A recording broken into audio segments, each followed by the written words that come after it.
আসসালামু আলাইকুম গাইজ। আজকে আমি আপনাদেরকে একটা রেসিপি দেখাবো, সেটা হচ্ছে আমলার আচার।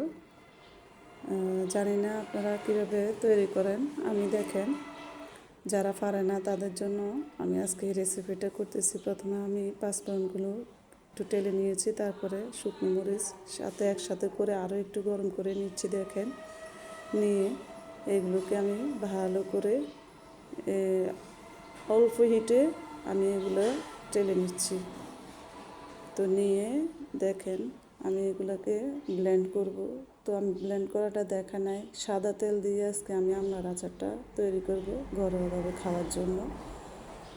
তো দেখেন, প্রথমে আমি তেলটা কড়াইতে নিয়ে গরম করে নিচ্ছি। গরম করে নিয়ে এখন আমি এটাতে সামান্য পরিমাণে দিয়ে দিয়েছি রসুন বাটা, দিয়ে ভালো করে এটাকে নেড়ে ছেড়ে নিচ্ছি। তো গাইস, যখন আমার রসুনটা ভালো করে গরম হয়ে যাবে তখন আমি আমলাটা ছেড়ে দেব। কেটে রাখা যে আমলাগুলো সেগুলো আমি ছেড়ে দিচ্ছি তেলে। দেখেন, দিয়ে দিলাম। আর আমলার পরিমাণটা আমার বেশি হয়ে গেছে করার চাইতে। তো দেখেন, তারপরে আমি করতেছি, এটাতেই রান্না করতেছি। গাইস, আমার এই আমলার আচারটা কেমন হচ্ছে বা হয়েছে আমাকে অবশ্যই আপনারা জানাবেন কমেন্ট বক্সে। তো এগুলোকে আমি ভালো করে নেড়ে ছেড়ে নিচ্ছি কড়াইতে নিয়ে। দেখেন গাইস, আমার আচারের যে কালারটা আমলার, ওইটা কিন্তু পরিবর্তন হয়ে যাচ্ছে। সামান্য পরিমাণ আমি কালার দিয়ে যে হলুদ দিলাম আর একটু পানি দিচ্ছি, যেহেতু আমলাগুলো আমার গোটায় রইল আস্ত আমলা, তো সেই জন্য আমি একটু পরিমাণে পানি দিয়ে দিয়েছি যাতে সেদ্ধ হয়ে যায়, ভেতরে লবণ এগুলো ঢোকে। তো দিয়ে দিলাম লবণ স্বাদ মতো, দিয়ে আবারও নেড়ে ছেড়ে নিচ্ছি।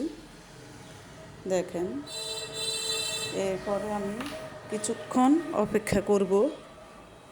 করার পরে এটাতে আমি আবার দিয়ে দিব আমার যেভাবে চিনি খায় ওইভাবে, যেভাবে খায়, কেউ অল্প মিষ্টি খায়, কেউ বেশি খায়। তো আমি পরিমাণ মতোই দিয়েছি, আমরা যেভাবে খাই সেভাবে দিয়ে আবার নেড়ে ছেড়ে নিচ্ছি।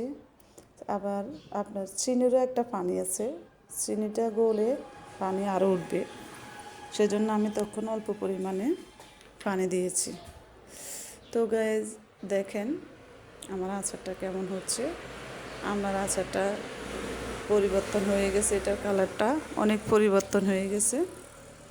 দিয়ে দিয়েছি পাঁচফোড়ন ব্লেন্ড করা, দিয়ে দিয়েছি আপনার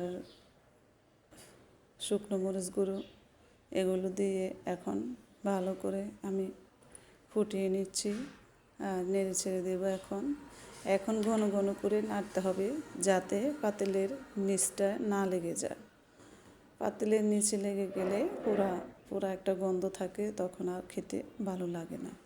তো দেখেন, আমলার আচারটা আমার প্রায় হয়ে আসছে গায়ে। যদি আপনাদের কাছে ভালো লেগে থাকে অবশ্যই সাবস্ক্রাইব করবেন এবং কমেন্ট বক্সে আমাকে জানাবেন যে আমার আচারটা কেমন হয়েছে। অবশ্যই সবাই ভালো থাকবেন, সুস্থ থাকবেন, আর আমার জন্য দোয়া করবেন যাতে আমি আপনাদেরকে সুন্দর সুন্দর রেসিপি দেখাতে পারি। তো গাইজ, আমার আচারটা প্রায় হয়ে গেছে। আপনাদেরকে আমি আজকে নতুন একটা রেসিপি দেখালাম, আমলার আচার। তো সেটা এখন আমি আপনাদের আলাদা করে ঢেলে দেখাবো যে আমার আচারটা কেমন হয়েছে। আর আমার কাছে যথেষ্ট ভালো লাগে আচারটা খেতে।